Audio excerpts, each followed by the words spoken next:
Let's get right to today's action if your neck can handle it. I mean, whiplash we're talking about. We have Drew Canale of Canale Trust.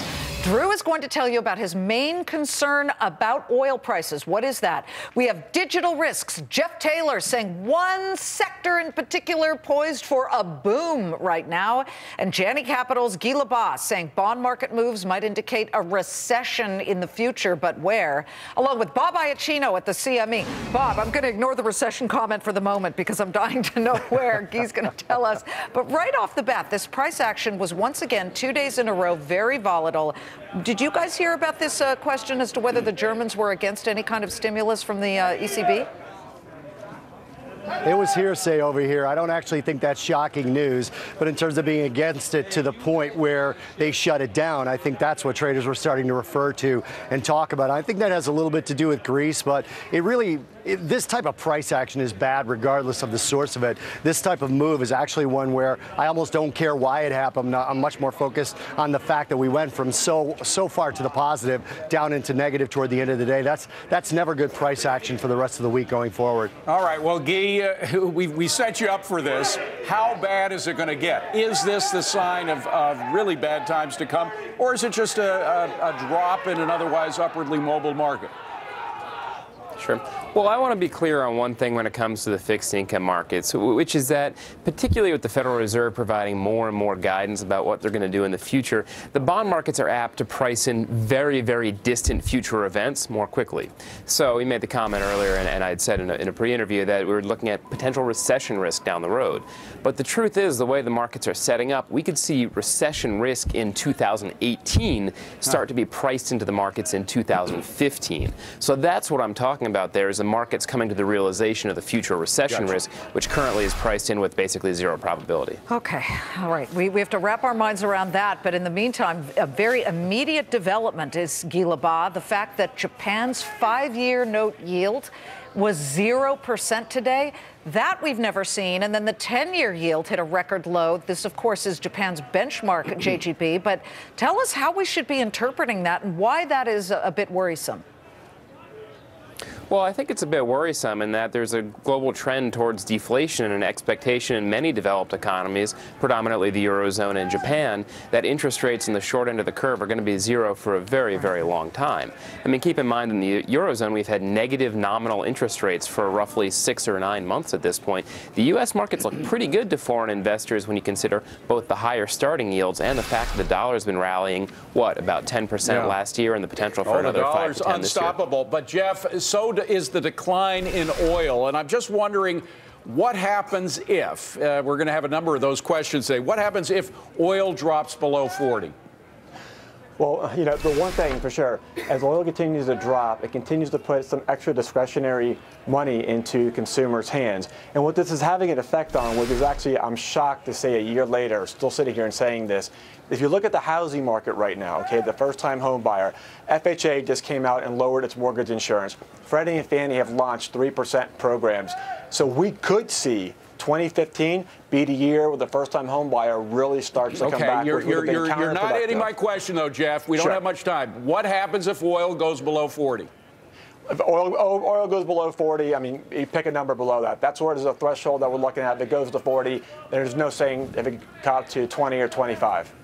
Drew Canale, Jeff mentions a real possibility here, and that's when the first-time homebuyer finally gets into the market. That would certainly be positive. But you feel when it comes to overall stocks, whether they be housing stocks or anything else, that maybe the market's a bit expensive. So do you maneuver around that and find the diamonds in the rough there, or do you stay away from equities at this point? What do you like right now? No, you stay in equities because every central bank around the world is telling you that's the place to be. So you'll continue to do that well into 2015. You will stay with the dividend-paying stocks, especially U.S. domestic dividend payers. But at the same time, don't be 100% in that category. Look for emerging markets and developed markets. Their relative valuation is going to help you out in a really volatile year that we're going to have ahead.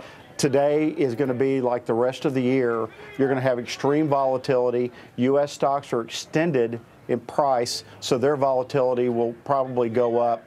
And so you're going to see more diversification in your portfolio. Okay, well, we've seen volatility before. Bob Iacchino, I was interested in your comments because you said it doesn't portend well for the market in general. But in 2011, from about early spring until pretty much through 2011, the rest of it, we had a cluster of volatility that was much greater than what we see now. And that was the base for this market increase. So couldn't this be a positive venture, all of this cluster of big up and down days? Well, yes, I think it washes out the weaker holds. In other words, what we're looking for is the buy and hold client, the buy and hold customer to come back in and not sell these things during these panic sell-offs. You've got an adjustment of trader duration, an adjustment of investor duration that's happened over the last 4 or 5 years, and that duration needs to lengthen out a little bit again for these moves to be sustained. And when you have these up and down moves, like you mentioned, when you have this volatility, it shakes out those shorter term players. And really for the good of the longer term investment, you don't want to see these kind of moves, but they have to weed themselves out. Back to Jeff's point about oil, though. Jeff's making some points about oil that I think are very, very important. I think people need to listen. When you see what happens with WTI and Brent, take a look at the spread between WTI and Brent. That spread actually went positive for the first time by about 5 cents today. WTI is discounted to Brent because it's landlocked. Brent is seaborne crude, and it's easier and cheaper to transport. If that shifts, watch for policy changes, watch for all kinds of changes in the global oil market. We don't know what's going to happen, David, if it gets below 40. Okay, Brent right now, by the way, so that you get a sense of what Bob was saying, $47 a barrel, crude $46. Folks, these used to have a $10, $11, $12 spread as recently as 6 months ago. Very typical. Let's go back to Jeff's other point, though. Jeff was talking about housing. Give us your best names. People watching want names behind your theories. You like home buyers and you like the housing sector. Which names?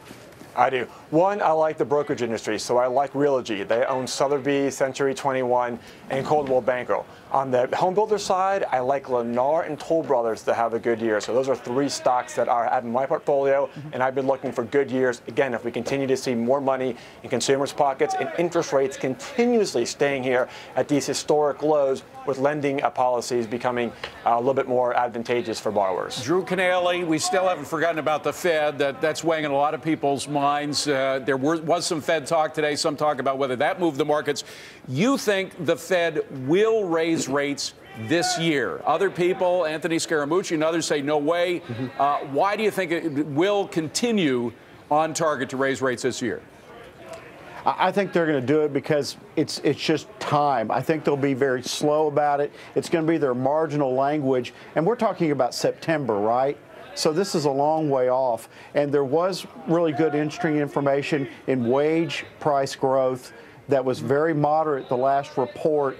That's going to give them pause because the employment number doesn't seem to be moving them. It must be wage increases that's going to drive the Fed move. But you're going to see a move. It's going to be later in the year. Gentlemen, we've got to go. But Guy Lebas, I'll give you the last question. How do investors who are in treasuries who've done well in 30 years and 10 years this past year avoid getting caught flat-footed if anything happens and what comes to pass is a rate tightening this year? Well, first of all, I'd point out that for the long end of the yield curve, a Fed rate hike cycle is pretty well priced in. In fact, we think it's going to be more moderate and have a lower ending point than the markets think. That'll actually be good for the long end of the curve. The problem right now is that we've had such a swift move, particularly in the 30-year Treasury yield so far in 2015. The situation just feels a little overbought, and I wouldn't be being aggressive up until at least the January ECB meeting. Good to see all of you. Yeah, indeed. A terrific crew. Drew Canale, Jeff Taylor, Guy Lebas, and Bob Iacchino. Thank you. And we want to hear from you.